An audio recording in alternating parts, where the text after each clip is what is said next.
Welcome to the Juniper Tree Podcast, where we are excited to have another amazing topic that we're going to discuss today.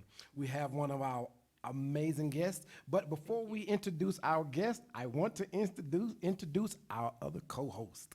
Please introduce yourself. Yes, hi, I'm Miriam. Hola, ¿qué tal? ¿Cómo están? Sí, el día de hoy tenemos a una visitante muy maravillosa, es una mujer muy empresaria. She's a beautiful lady. She is involved in businesses, even involving a business of her own. But today we're going to be talking about two programs. All right. And that we are all passionate about. See, I'm a passionate person about what we do, and you're passionate about what we do here at Juniper Tree Church. Yes. And she's passionate about the program that she's participating in. And basically, we've been talking about Guatemala. We're going to go and visit Guatemala. And yes. So You want to hear a funny story? When I first met, well, not met, but when we first started this and started talking about Guatemala. That's what I would call it. I would say Guatemala. And then one day, it was like almost she just had enough. She was like, Guatemala. I was like, you got it. I got it. Yeah, that's the right way. Guatemala. So if I say Guatemala, please don't be mad at me. It's just natural. It's just country. Guatemala. Yeah, Guatemala. Got it. Right. Got it. So we're talking about Guatemala because there is a great need, okay? Amen. And there is much poverty, and we're going to be talking about the numbers. But Ms. Julie here is representing the program that is called Faith in Action. That's the translation. And in Spanish is Fe en Accion. Yep. It's a pilot program, and what they do is that they give hot meals to kids, hungry kids. Yes, and they have a focus. What I like about it is that, they're very well organized. They started with 10 to 12 kids on their own.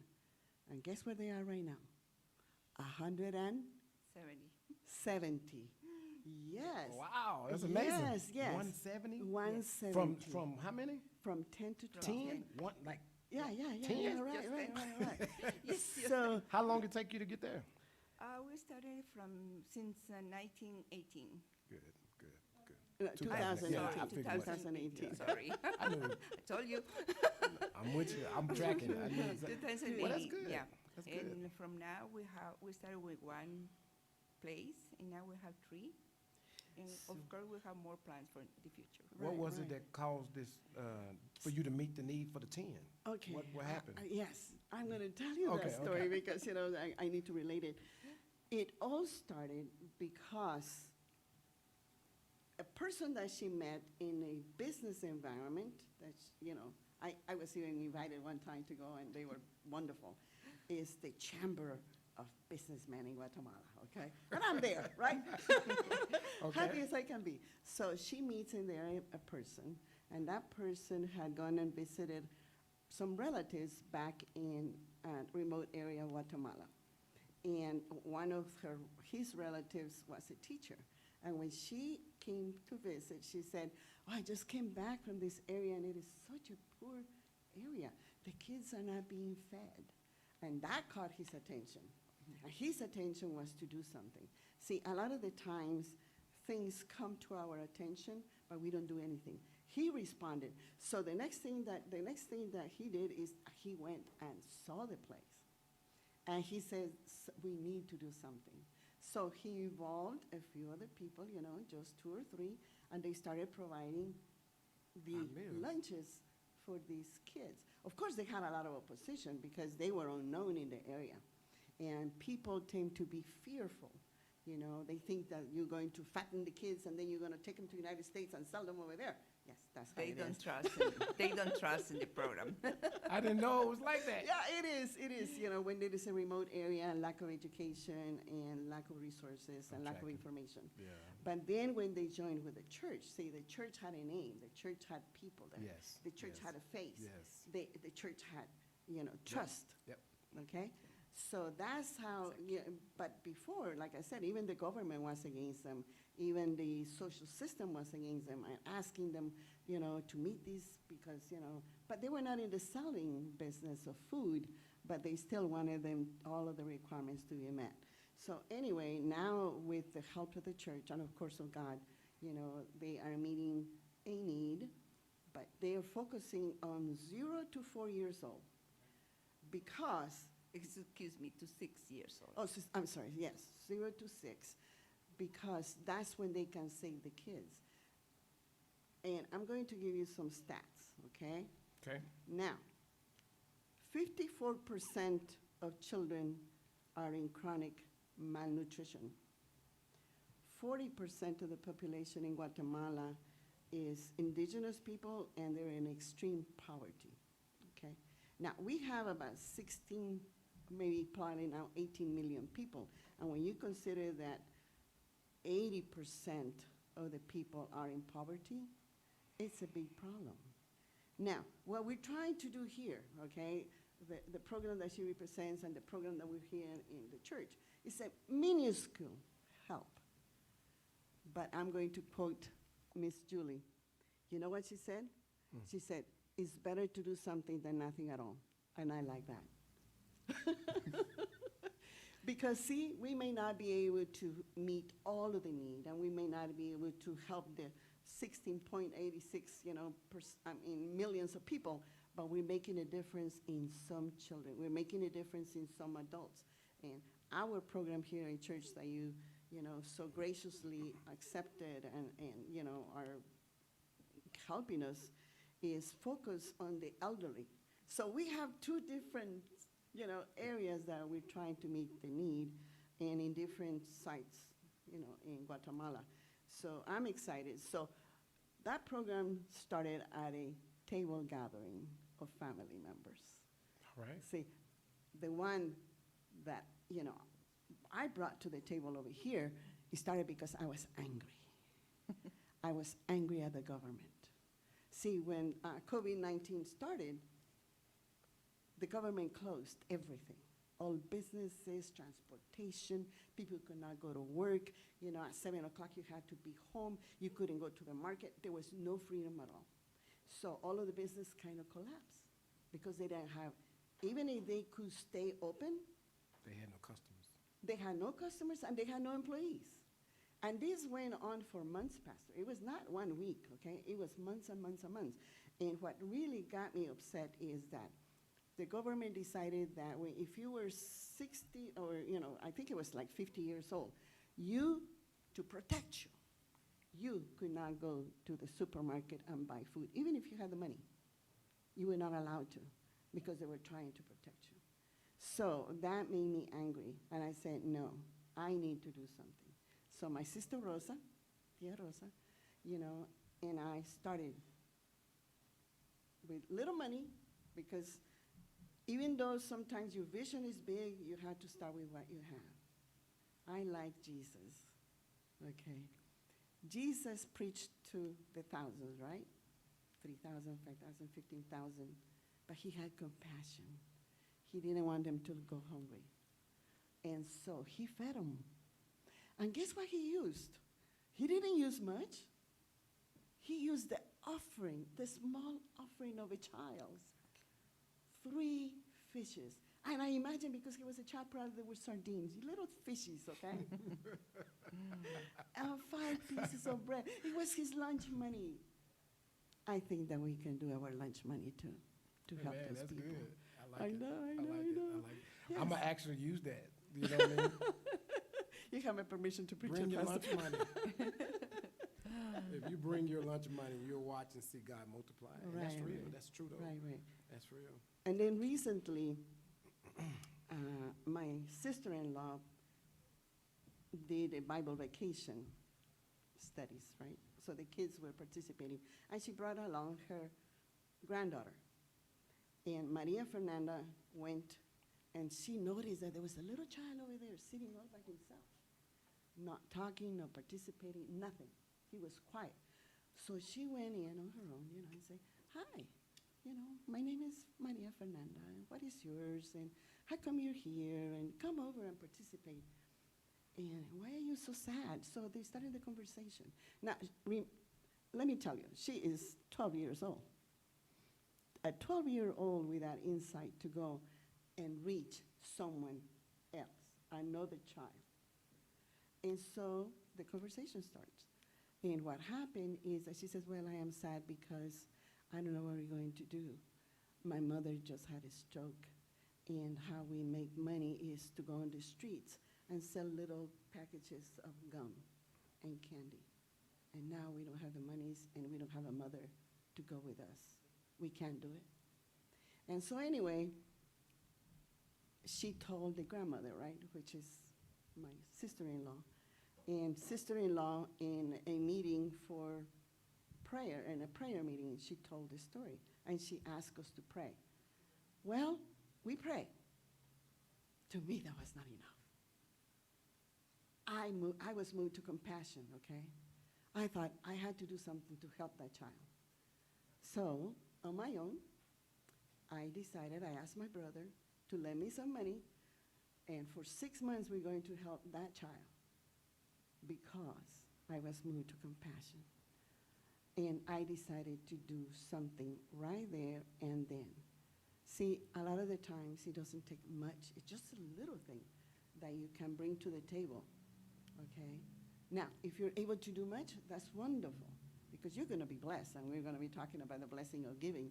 But you can give $5, your lunch money, $10, $50, $100 to meet the need. So anyway, in Latin America and the Caribbean, Guatemala is in the first place of chronic malnutrition. First place. In the world, we are the 5th and the 6th place of chronic malnutrition. Now, it is a problem that has a lot of components, okay? Government, mismanagement, corruption, not enough education. So guess what the national budget is for education that has 51 municipalities, like 51 counties, 19 million. But guess what the Army has? 13 million for a small group. So there is no balance, okay? There are a lot of rich people in Guatemala, but the most, 80%, are very, very poor. And 40%, at least half, is in extreme poverty. They don't have a social system. They don't have access to health. And they don't even have food on their tables. So it's a very, very serious situation, and that's why we're passionate about doing our little thing, bringing our lunch money, and doing something to help these people, okay?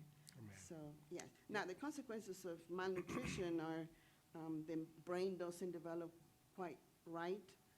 It is smaller, there is apathy, skeletal issues, smaller in height, stunting, being underweight, and wasting. And, the malnutrition is so bad that we have a high mortality of children in Guatemala. Now, after 6 years old, guess what? It's irreversible.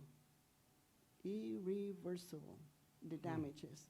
And that's why I love the focus that they're doing, because they're reaching the 0 to 6 years old when there's still hope for them, when there's still, they can still, the system can still acquire the nutritious food if it is provided. And that's what they are doing, action, faith in action. Okay. So chronic malnutrition is a form of growth failure that causes both physical and cognitive delays in growth and development, okay? That causes, I said, poverty, low income, difficulty in getting food, the body does not get enough food to flourish, and poor diet. So that's what we're facing in Guatemala. It's a serious situation, and we're so happy that we're trying to do something. Amen. So, And, Pastor, and I tell you, that's why I can tell you, I truly believe that God brings certain things to us for a reason. There's so many people, and surely we don't want to get caught up in the fact that we all need something. There's so many people, even here, that need something. But the truth is, that's true. That's Yes, very it true. is, it is. All that is true, but God brings certain things to us. And the good thing that I truly believe that God brought you, and it comes with the connection of us and with our our a vision or our mission to use our gifts that God give us to meet the need. Yes. And if we're going to do that, and you didn't know that when you came over, No, right? no. And the truth is that You didn't because even know about the program that I was I participating didn't. in. Yeah, No, and no, no, even no, though you were doing it, I didn't know anything no, about no, it. because no, yeah, it was a private thing. It was something that, Yeah. I did on my own. And I just felt like that. You're right. When God brings it before us, it's up to us to take the little that we have. And sometimes we think we don't have enough to do nothing, so we don't give it all. But the truth is, if we give a little, you know what I mean, like such as we did, Yes. we find out that our little made much impact. Absolutely. You know what I mean? Stuff that we take, chips, candy, McDonald's, stuff like that, that we just tend to throw, just, whatever, eat 2 fries, throw it away, But if we were to take that little bit and to give, real, we make so much impact. And that's the message that's why we do this podcast. That's why we do this. And I truly believe God brings it to us so that we can help meet the need. Absolutely. I think it would be wrong of us to see our brother laying on the side of the road and keep going. God is expecting us to because we're the one who came up on the one to be that good Samaritan and help that man up and go pay for his room and board and then cover whatever else to help meet that need. And I just think we cannot. You guys have shown up, right? And you have brought, definitely, you got the statistics and everything that shows us that there is a need. Great need. And as a juniper tree, we may not be able to change the millions, but if we can get to that one, I'll be happy for it. You know what I mean? So whatever we can, we're going to honor God in this by helping meeting that need. I am so thankful, Pastor, that you had that vision, okay? This church is a brand new church, and yet it has so many dreams, and they're already acting, and they're already doing, and they're already, moving in the faith, okay? Amen. Because, yes, there is a need everywhere, right? But the need that we have in the USA is never a comparison to the need back there. Right. When you go hungry, no one goes really, really hungry in the USA, unless you want to. Yeah. Unless you're dieting. Well, there's places you can go eat for free. You got the mission. You got a lot of places you can go eat if you want to eat. Or you can stand on the side of the street with a sign. Yes, say, I'll work for yes. food, and somebody will drop you off a hamburger. Correct. You know. Correct, yeah. And so I'm. Is that like that in Guatemala?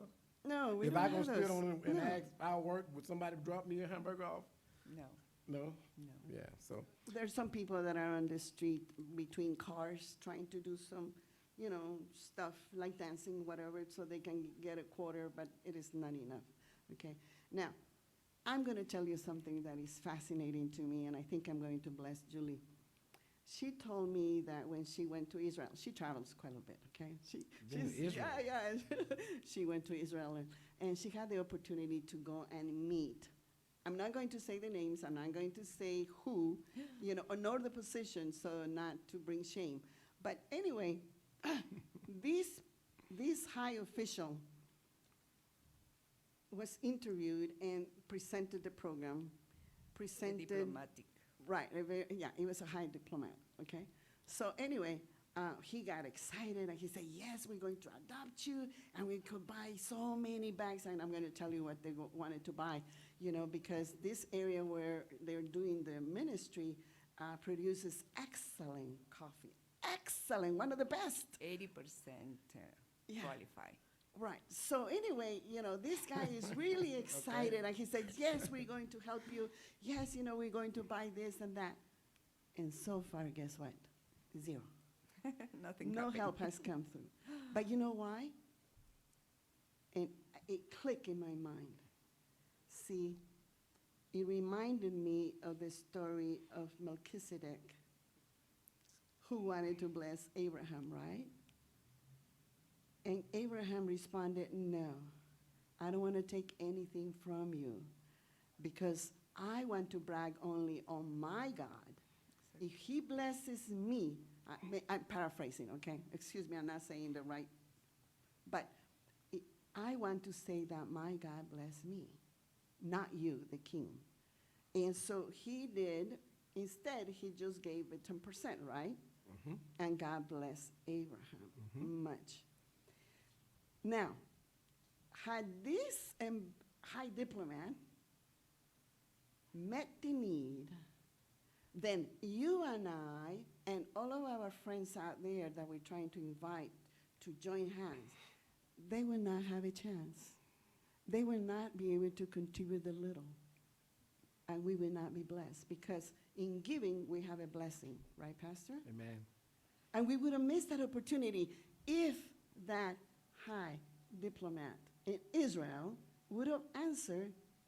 We would not be doing probably what we're doing right now, asking others to come along and be a blessing so that they can be blessed and their families. See, a seed of food in my book is a seed to make sure that my generations will never go hungry, because like seed reproduces the same seed, right? Yeah. For So me, anyway. that kind of people, they don't have love. When you love everybody. You don't mind, especially if it's your own people. Right, Yeah, right, yeah. right. You try to do Yeah. whatever you can do. Doesn't matter. Right. I think the It's basis of all not is the love. much you can do. It's you try to do something, Right, and we right. don't receive any answer about it. So Yeah, it's okay. for It's me, okay. the answer is they don't love nobody. That's But fair. yet, the plan of God, I think the plan of God is sovereign, and the plan of God was different in this situation. Amen. Okay? Exactly. Yeah. So anyway, Pastor, tell us about, what the logo or what the vision is for Juniper Tree, which is meet the need, right? Yes, God yeah. meets the need Oh, yeah. here, Oh, yeah. spiritual, Yeah. physical, Yeah. and now we're meeting the need in Guatemala. For sure. Tell us about that program. Yeah. Why Oh, did yeah. why did you get it? Why did you Okay, yeah. decide to meet? Yeah, the juniper tree.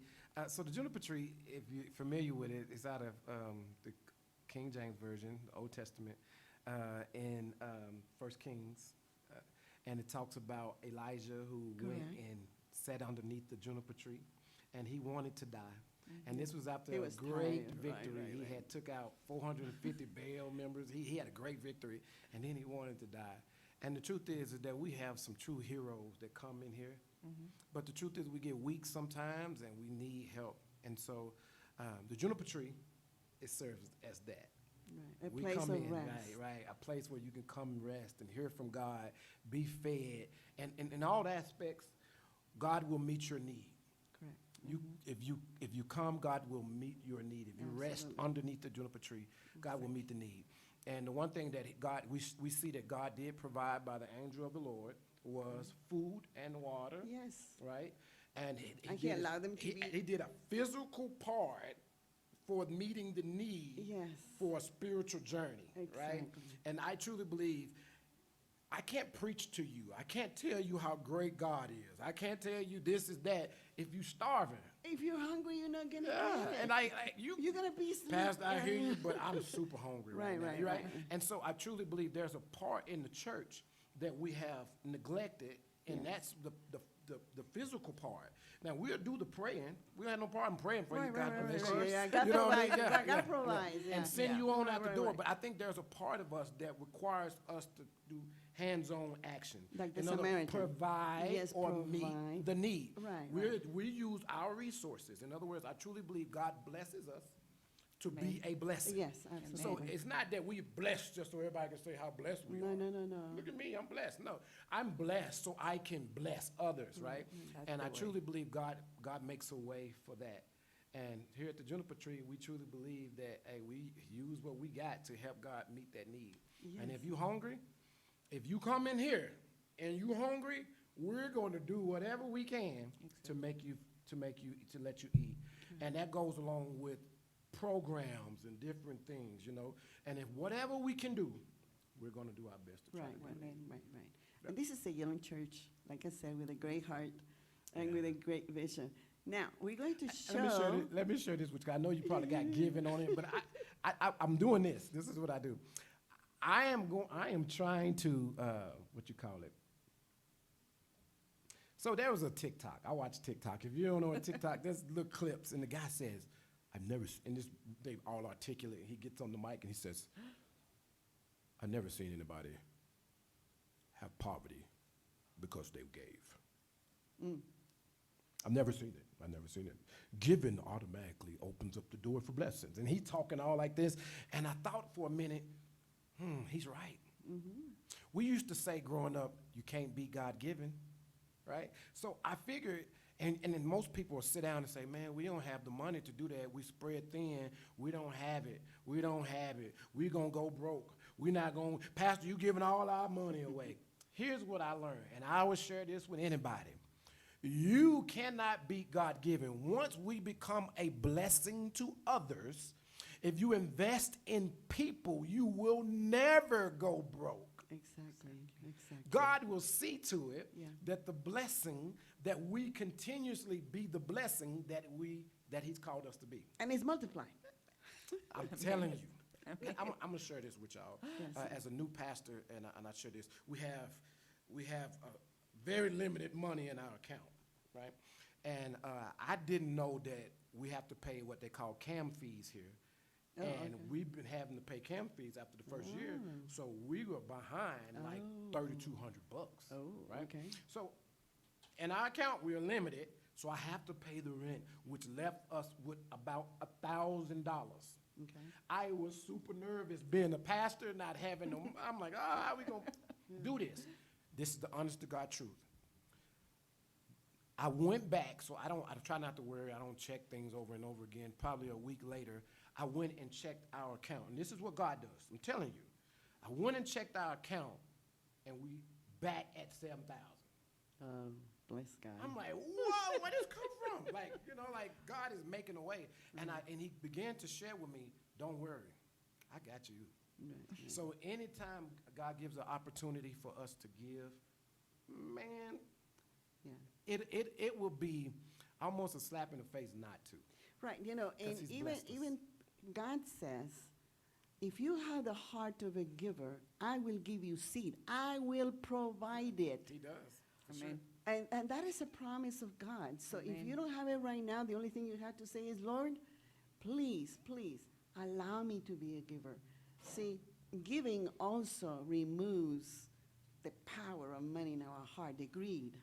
That's good. It sanctifies it, okay? And then money doesn't own us. We owe the money because we channel it. And that's why God, God is a jealous God. He will not allow you to have money in you. If that's your God, guess what? One day it's going to be removed and quickly. Yeah, I mean, you find out quick. Right. But see, giving is a way of saying, Lord, I am willing to give. If you give me the opportunity, okay, if you give me the opportunity, I will be faithful and give it. Amen. Now, Pastor, show us the presentation of the Guatemala Meet the Need. Let's do it. Okay, we can do it. So, they're trying to add the music. She just didn't play it. Okay, Oh, no, this is the one that didn't have. right. See, as you can see, Pastor, We help feed the abandoned, the poor, those in wheelchairs, the elderly, the poor. anyone that is in need. Right. And as you can see, there are many people that have a lot of needs. Yes, they're sick, they're elderly. You can't ignore that. Right.